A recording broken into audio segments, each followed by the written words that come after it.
In this episode, we're going to talk about one of the first AI tools to ever go viral on social media, and for some have become the gold standard of how to market your product on TikTok, Instagram, or YouTube Shorts. The company launched their product in early 2022 and have since then grown to over 6 million in annual recurring revenue, which is absolutely insane to think about. So if you're someone that just launched a SaaS tool and is looking to market on social media, this is definitely the one episode you should not skip out on. And if you're wondering who I am, my name is Andrew, and between my co-host and I, we have over 1 million followers on social media, and we have also helped multiple brand accounts build and scale their businesses using social media. And just in general, we're obsessed with what makes brands go viral on social media. So if that sounds good to you, please sit back and enjoy the episode. All right, so the account I want to talk about today is an account that both you and I are very familiar with for a very good reason, but it's called Jenny.ai. Now, if anyone out there is even remotely in the Twitter indie hacking space, you probably have heard of Jenny, started by this guy called David Park. It is basically a AI writing assistant, right?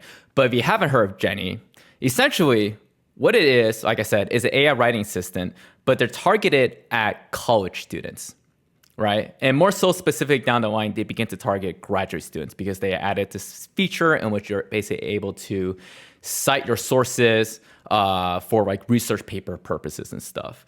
But Jenny is a very interesting tool because it was one of the first companies / products coming out of the whole AI revolution, AI hype. And they actually came out before ChatGPT came out. So Jenny launched in beginning of 2022. And as we all know, ChatGPT came out late 2022, which started like the whole AI revolution. But since they were released before then, they were able to have a lot of the early advantages of being one of the first AI writing tools out there before ChatGPT came out. And I have a personal connection with Jenny because number one, David, the founder of Jenny, is a college buddy of mine. So we're personal friends from college and stuff. And I actually worked at this company for a couple of months. I worked with them at the end of 2022, and I basically helped them launch their social media accounts on Instagram, TikTok, and YouTube Shorts, and built their early phases of their social media presence. And today, Jenny, if you guys are out there don't know, they have over 5 million annual recurring revenue, so over 500,000 in MRR and 5 million ARR. I think that's like actually 6 million ARR. I don't know the exact numbers, but they're very high up there, is basically what I'm trying to say. But when I joined, they print cash. They print a lot of cash. But when I joined them, they were literally at 2,000 monthly recurring revenue, 200, not 2 million, 200. And I have seen this company grow in the past couple of years to the size they are today. Truly phenomenal story, phenomenal team, phenomenal social media guy that started their presence. I'll give myself some credit. Yeah, you got to gas yourself up. I got to gas myself up a little bit, right? I was there in the early phase and stuff. But okay. I will say, David and their team and the new creators have taken this account to new heights that I don't even know if I could have personally done myself. So giving credit where credit is due. But anyways, there's so much we can talk about this account. This company and this brand, but specifically for our YouTube channel and what we want to talk about, we're going to talk about their social media content. And I want to cover a couple of videos that people can basically learn from what Jenny have done and how they can kind of, I guess, in a way, replicate that same success and stuff. And maybe also talk about why you might not be able to replicate that success.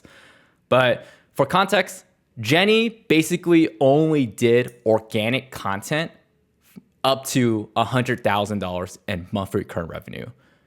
So Jenny is kind of a case study in which how you're able to build a brand up to 1 million in ARR with organic content. After like 100K or 1 million ARR, they started doing like influencer marketing, paid ads, SEO, and other things. But basically from 0 to 100K and MRR, I need to like pick like MRR ARR. Which one should I do? Let's just. I'm mixing it up right now. I think it's confusing for our viewers. Yeah, you know what? I trust the viewers. Our viewers can do the math yourself. They can do the math themselves. 100K MRR, 1.2 million ARR. Okay, if you get that confused, you are not the right viewer for this channel. All right, but they're basically able to get to that number with only organic content. And the first video I want to talk about was actually produced by yours truly in late 2022. So if you actually go to the doc, you'll see the first video that I'm going to be referencing here. Yeah. I actually have a Oh funny yeah, I know this video.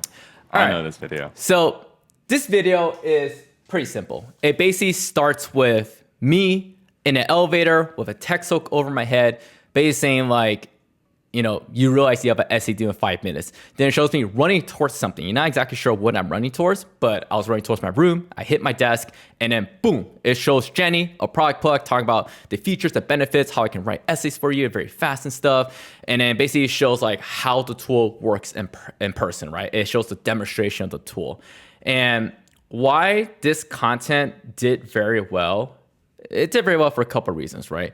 Number one, when you're watching a video, there's a lot of anticipation of what's going to happen. Because you're kind of curious as a viewer, where am I running to and why am I running so fast? I obviously have a text hook, have like good visuals and all that stuff. I think all that is already like, you know, common knowledge. But more so than that, there's this point of anticipation of the video. The music is very enticing. It makes you kind of think like, oh, something's about to happen, right? It's like there's like this beat to like boom, boom, boom and stuff. You see me running in this hallway. Like if you go read the comments, some people are saying like this guy lived in the back rooms. If you guys are wondering, I was in Malaysia at this point. So I was filming in like a Malaysian apartment building, and Asian apartment buildings, unless you live in like a super nice one, they generally kind of look like that. They look a little janky. I will say that right now and stuff. But And I think why this really worked from the beginning, or what makes this content so like engineered to maximize the chances of going viral, is the fact that there's immediate conflict in the very beginning. So because you see conflict from the very first second of the video, you're way more likely as a viewer to be hooked in to want to watch until the very end. So basically, with any piece of content, what your beginning of the video needs to do is give the viewers a reason to stay until the very end. And Yes. your video right here, it does that by showing the conflict, the problem at the very beginning. Exactly. And actually, if you click into the second video, you'll be able to see a very similar video style in which it shows the creator basically writing an essay that's due at 12, and it shows like the timestamp, right? I think it starts with like 10 p.m. or 10:30 or something like that. And then it gets the viewer wondering, what happens when the clock strikes 12 or 11:59 and the essay is due? And it builds up anticipation, right? It gives people a reason to watch the end of the video. So I think that's the main takeaway of this. I'll put in a category of like skits, but it is give people a reason to watch it towards the end of the video. Foreshadow ending, build up the anticipation somehow, where this is like, you know, with timestamps of like something's going to happen at this point in time, and this is the time right now. Or you do like my video in which it shows me going towards something that I'm not too sure why I'm running so fast towards, or what's so like anticipatory about it and stuff. And also, I want to very quickly add as well, at this point, because ChatGPT hasn't come out yet, I think this was like in August of 2022, there was a lot of controversy about AI tools, in which a lot of people are basically saying AI tools weren't good. They were going to produce crap. You're going to get caught. People are saying like, literally, some of the comments are saying there's no way an AI could write something this good. Like, it's bullshit. It's complete farsi and stuff, right? And it kind of just leads back to my point of controversy is good, right? Because all those people are commenting, a lot of people are doubting it, and our people who have used the tool were basically replying to these comments being like, no, the tool's actually pretty good. Like, if you guys go check it out and stuff, like, and this wasn't us, by the way. Like, people are literally saying, yeah, you guys should go check out this tool called Jenny. Like, it actually does what this video claims it does and stuff. But the point I'm really trying to drive home is that, like, if you start seeing hate comments in your comment section, don't be afraid of it, because a lot of times you're just driving up engagement, and if anything, it makes people more interested and want to click over to the website to actually see if it's as good as you claim it to be. And I actually have a funny story about these comments when we made this video. So at this point, I was working at the company as their in-house creator. The whole entire team were in Malaysia, right? And the reason why everyone's in Malaysia is because it's cheaper. Like David and his team, they got like $100,000 funding from Jason Calcanis, and they're like, how can we extend this funding we have as long as possible? Because they knew if they rented an apartment in the USA, they would have lasted like 3 months before they got bankrupt essentially and stuff. So they flew to Malaysia, which the price is like literally like a fourth, a fifth of what is in US. So that's why the whole entire team was there. And I remember when we posted this video, we were all eating lunch at this Japanese restaurant in Malaysia. And at that point, Instagram worked in a certain way where I'm not too sure if it still works like this, but your videos went viral very quickly. Like if it was taking off, you got like 100,000 views in 5 minutes, and then it'll just stop. It was weird like that. I don't know if it still does this or not. But I remember when we were eating lunch, we saw the video start to take off, right? 20K views, 30K, 70K, 100K, 200K views.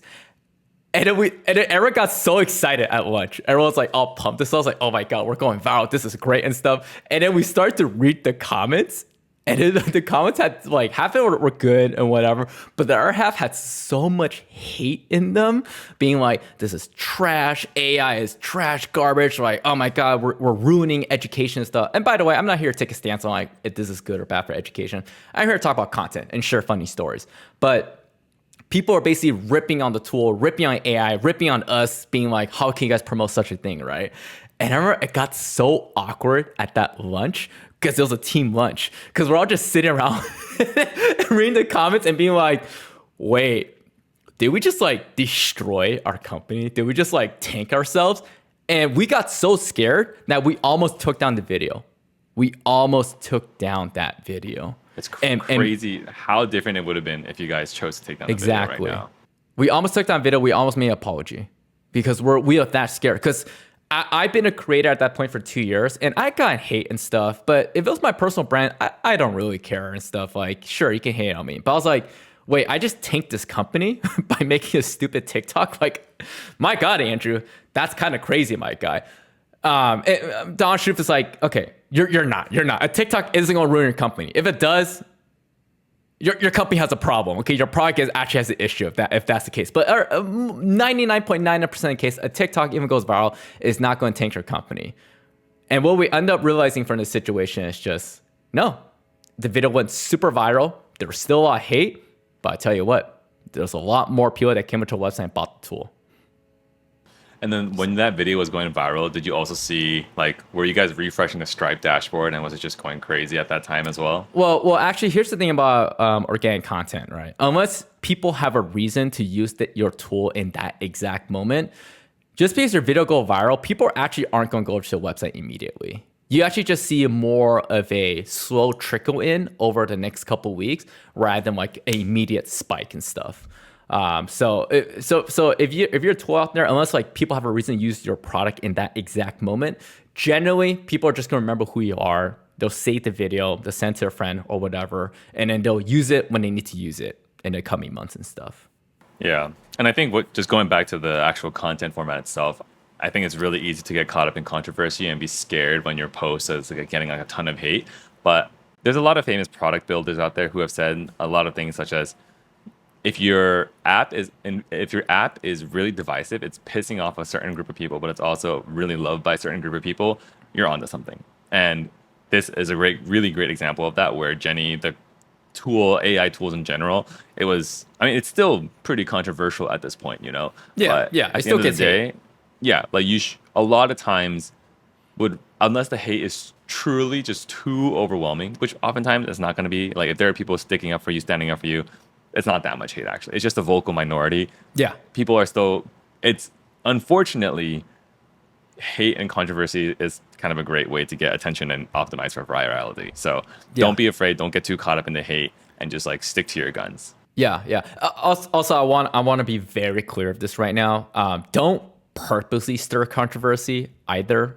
Like, not only is that kind of distasteful, but like don't do dumb shit just to stir controversy, right?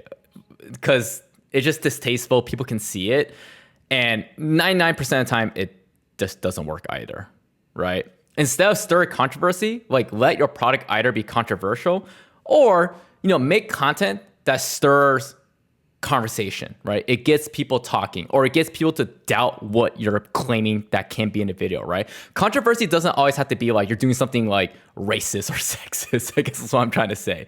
It could just mean like, hey, I guarantee you this could happen. People are like, no way this could happen, right? Like, for example, the Jenny AI tool, it was controversial for two reasons. Number one, people thought it was cheating and it was destroying education.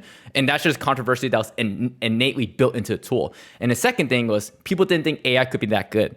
Because at that point, ChatGPT didn't come out yet, and we were claiming that like this entire essay that we show on the screen and how it was like writing it for you was written by AI, right? So we weren't purposely trying to be controversial. It's just the product and the times make the video and the product controversial, right? Other than that, there's nothing about the video that we were trying to purposely provoke people. It was kind of innocent. And honestly, usually the best controversy are the ones that you don't even know is controversial. Because if you're trying to purposely make something controversial, people can usually tell on social media. People can usually tell. Yeah, it's like engagement baiting, you know? Yeah. From my experience, it doesn't work that well. Anyways, moving on. So the second video I want to talk about is something that I talked about a lot already, which is these POV skits. Look, I don't want to dig too much into this, but if you're new to this video, SaaS software tools, there's these things I like to call it the POV skit, in which it literally just starts as, yourself. It doesn't need to be yourself, but basically it's a visual hook where it's yourself, your screen, whatever, your tool, with a text on top. And a text commonly will, either call a problem or basically tell you something that makes you want to keep watching the video, right? So in this case, for most of Jenny videos, it'll be like, you have an essay due in 5 minutes and you haven't started writing yet. Or it's like, oh, you wrote this entire essay, but you forgot to make your citations and stuff. So basically, it's the hook, is the promise of what this video eventually solves. And then it goes straight into a product plug. It demonstrates what the tool is and how exactly it solves the problem the hook was calling out. And generally, these type of videos, it's very straightforward, and having good music is very important as well, right? Make sure the music, it matches the video, it's fast, it's upbeat, it's nice to listen to generally. This is the one time where I'll say trending music does help the video. Because if you think about why these videos go viral, it is because number one, it's fun to watch, right? It's fast, it's engaging, it's entertaining, it solves a problem that the user has in their life, and there's good music attached to it. And I will say this too, if you're good at acting and you're a fairly attractive male or female, it helps with the video as well. But I don't want to dig too deep into this one. I've talked about a lot in the past before, but if you're a software, if you're a SaaS tool out there, these type of videos in which you're doing a direct product plug, you're not getting too fancy, you're keeping it very simple, you're literally just having a hook and then you talk about your tool. These generally work phenomenally well for a lot of the SaaS tools I've seen out there. Yeah, I think it's one of those things that not only the two of us have talked about, but with a ton of our other creator friends that we talked about, we oftentimes find that the videos that are the most explosive, that do the best, that get the most engagement, get the most views, they're oftentimes the simplest, most bare bones videos out there. It's a bit of like a cognitive dissonance in your head, because in your mind you're like, oh, obviously the more work into the edit that I put in, the better this video is gonna go. But oftentimes, I think if you're being honest with yourself, you can usually yourself even see content that feels overproduced on social media and you just swipe away from it.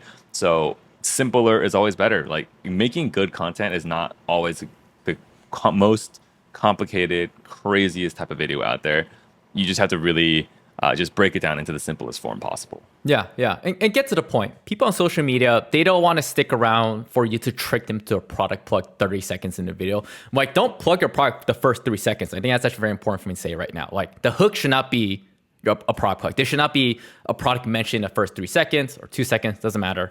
But the next thing after your initial hook should be the product plug or should be showing off your tool, right? I mean, that's not a hard rule, but the point I'm trying to make here is that don't try to trick your viewers into watching video. And just to reiterate, for any new viewers out here, the reason we say this is because a lot of times software products are a lot harder to creatively integrate into video as physical, like e-commerce product, like this mug or something, can't say so an NDA mug.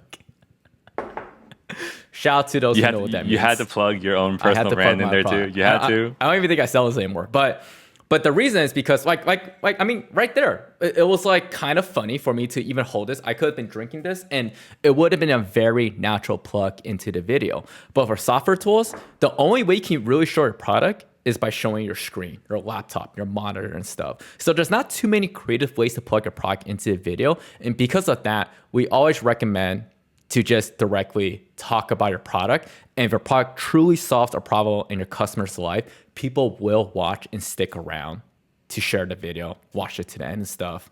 But to help with boosting that video, have trendy music, fast cuts, and have like a nice hook on top of the screen when the video starts. Agreed. I mean, all right, it's a great account. It's a banger. It's a banger. All right, last thing I want to cover, memes. So Jenny's account, if you on the outside, honestly, it's a pretty simple strategy. They have videos plugging the product, and then they have memes, funny videos to look at, where this is like CapCut memes or just memes with the creator in it without product plug. So in general, no one wants to follow an account that just shoving a product down the throats every single day, right? Like, yeah, if video can go viral about the product, you can make it again and keep on like trying to shove your product down people's throats. But eventually the shtick gets old and people want to see something else. So I always recommend have half your videos be about your product. The other half, just add value to the audience, whether that is education or entertainment. No one wants to follow an account that just purely product plugs. So that's also very important to mention. Yeah, I think that's really important, especially because, if 100% of your content is just about plugging your product, then you don't provide anyone a real reason to follow you anymore. And because if I see your account, I see your content, I'm like, oh, this is really cool. I'm like, oh, wait, it's just about plugging the product again and again and again and again and again. Eventually, you're gonna get people to unfollow you. People are not gonna engage with your videos because people are gonna be like conditioned to see, oh, it's a video by this account. I know it's just gonna be about advertising the product. Swipe away from it. Chances of it going viral is significantly decreased. So yeah. I'm a firm believer that this is a topic that we talk about on the contentmarketingblueprint.com, our database of case studies where we like break down strategies for startups that have grown on social media, as well as like an upcoming video guide on like how we approach organic social media strategy. One of the topics that we talk about is like the short-term social media game versus the long-term social media game. Because I think a short-term strategy for social media is just get a viral video format, milk it until it runs dry, then your account kind of dies off afterwards. But to have and that's okay. That's a lot of startups and a lot of companies do that, but because they just accept their fate that it's going to be very finite in terms of what their account's going to be like. But on the flip side, if you want to have a more long-term view on your social media account and you see it as like a very long-term marketing channel, you really need to have a lot of your content, and maybe even like more often than not, like a 60-40 split, where your content is providing real value to your user base outside of the core product that you're building, but just like being topical about like what's going on in the world at that point for your specific niche, Yeah. It's there's two ways to do this. There's a short-term method and there's a long-term method. And again, it depends on what you're looking for, what you want, your product you're providing, the service you're providing and stuff. Generally, we will say like for product, like SaaS product-based tools and stuff, it's fine to go for more the short-term method just because like you don't really have to build trust of your audience in order to get people to go to your website, because if your product solves the problem, people are going to check it out. But if you're selling more of like a service where it's based off of like people trusting you, they know that you can do what you claim to be doing and stuff, then yeah, there's no point of like having these super hardcore salesy videos from the beginning, or at least a lot of them, like have them here and there and stuff. It's more important that you build up your brand, build trust, that people want to buy from you. So it really just depends. And also like depends on your personal goals. Do you want a long-term brand or a long-term company, or do you want to get rich quick and then call it a day? And honestly, I will say this too. Sometimes all you need is one viral video, and then you can start doing other things like other marketing channels as well. Like you don't need to go viral on organic content over and over again, right? Because one viral video can get you to a certain point in like revenue and you can start investing into SEO, paid ads, influencer marketing, and other type of things. But again, depends on your product, depends on where you're at in your journey and stuff. Totally agree. All right, last couple takeaways before we wrap up. First one, Jenny is one of the only accounts out there that I've seen do this, but it is to have multiple accounts. So I think at the peak, Jenny had like 5 accounts basically creating content, each of them with a different content creator on it. I think only 3 of them ever really saw results and stuff. But if you're a brand out there, you don't just need one account, because to be honest, every single brand, every single creator is going to attract generally a different audience. So you could be reaching a different, prototype or avatar of your target audience with a different creator, right? Where this is different gender, different ethnicity, different demographic backgrounds just in general and stuff. But yeah, having multiple accounts does work. You don't just need one account. But that's like if you can invest like the time and money into it as well. But that's something that Jenny did. The last one, and I talked about this in the past, but I'm going to reiterate one more time. Post on all platforms. Jenny, by far, does the best on Instagram. Their TikTok presence is almost, I don't want to say non-existent, but they're not that big on TikTok. They're very big on Instagram. So imagine if Jenny never posted on Instagram. I don't think this brand will be where it is today. So most people know this already, but if you aren't doing this right, post on TikTok, post on Instagram. YouTube Shorts is the one platform that'll be like, maybe you don't have to post on there, but it's free impressions. It's free. Post the same video. You don't have to change anything. Literally post the same video to every single platform. And you'll see varying results on each of these platforms. And also just a shameless plug, but I know it's really annoying to be like, oh my God, I have to open up TikTok, post there, or go to Instagram, post there, go to YouTube, post there. We get it. We know it's annoying. But if you're getting all the way to this end in the video, this far into the video, just know that we're building a tool to make posting across all the platforms, across unlimited number of accounts, dead simple and super easy. So stay tuned. We will launch this hopefully in at least the next month. So that's a little Easter egg for all you people that are listening all the way to the end right now. That's coming soon. So we're trying to make your lives easier. Exactly. All right. I think that's good. I think that's a wrap. What do you think? I think that's good. All right. That's the session. All right. We'll talk to you guys next time. Peace. Peace.